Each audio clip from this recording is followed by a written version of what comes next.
Good morning. It's good to have you join us on Nigeria Now, showing on your digital first Pan-African news network, TOS Television. We're reaching you live from the federal capital city, Abuja of Nigeria.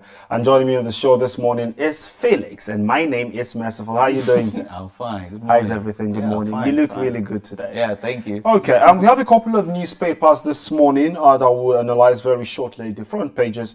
Let's start with the Blueprint newspaper.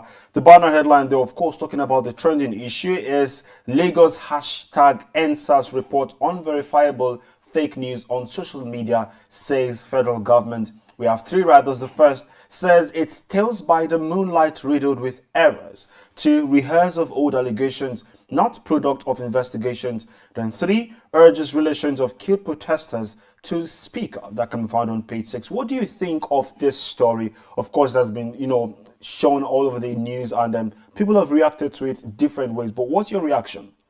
Well, I'm not surprised, and I believe Nigerians are not surprised.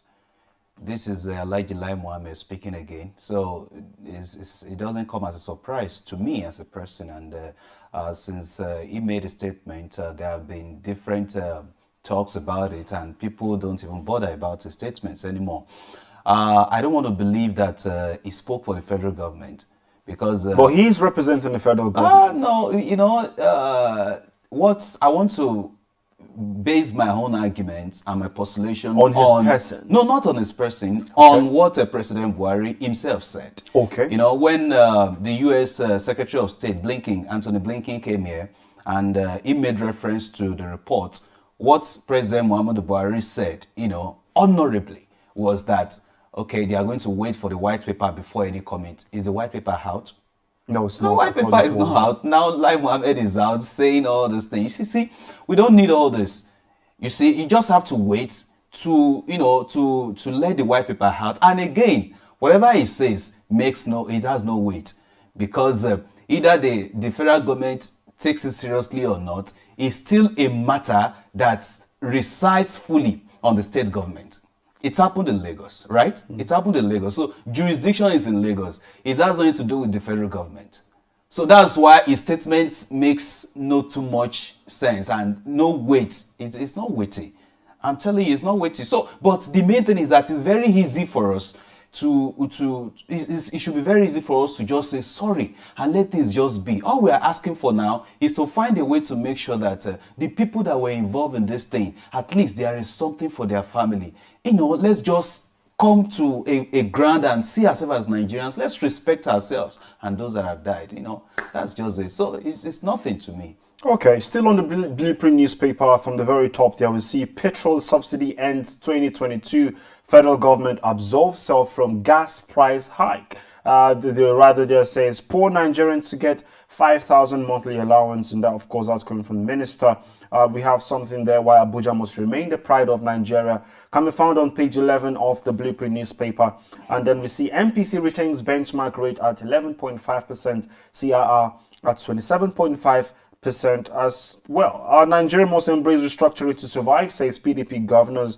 We have recovered over 132 billion naira in 13 years. And that's coming from ICPC. And then we see Sheikh Dahiru Bauchi loads Morocco on 65th independence anniversary. We can get that story on page 13 of the Blueprint newspaper. The Daily Trust newspaper, the banner headline there, same. It resonates with the Blueprint newspaper. They're talking about federal government puncturing Lagos hashtag NSAS panel report identifies 10 loopholes. You can grab yourself a copy of the Daily Trust newspaper and read about that on page 5. And then West, we see something there, and fuel subsidy in 6 months. And that's coming on page 28 of the Daily Trust newspaper.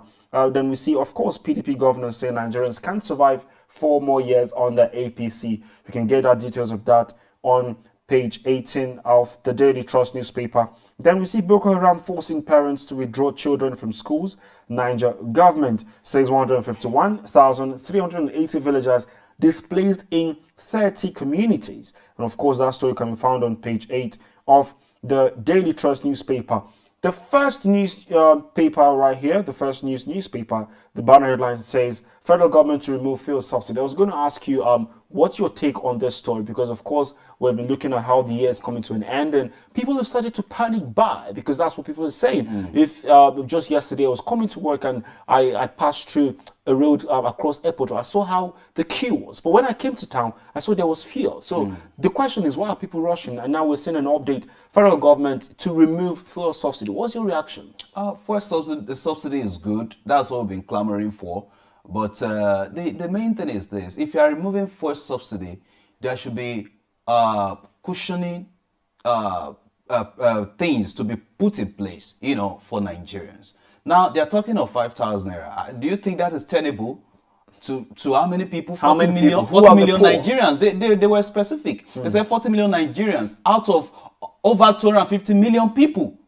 To be given monthly. You know how much you spend daily to come to work, and you want to be giving out this money. Let's even assume they want to be given this money, 5,000 naira to 40 million people. That should be, if I'm not mistaken, over 200 billion naira every month. How sustainable is that? And what they fail to understand is this: I would have advised them to spend this money on, buses, transport vehicles that could, public vehicles that could easily convey people. That would have been a better option than telling us that 5,000. It's like this government has something spiritual about 5,000 naira. In 2015, they promised that you to begin 5,000. I don't know if you've collected yours. I've not collected. No, I haven't. That is the problem. Now they are coming up with another 5,000 naira because election is around the corner. All these things are not tenable. And another thing is this: we are selling fuel.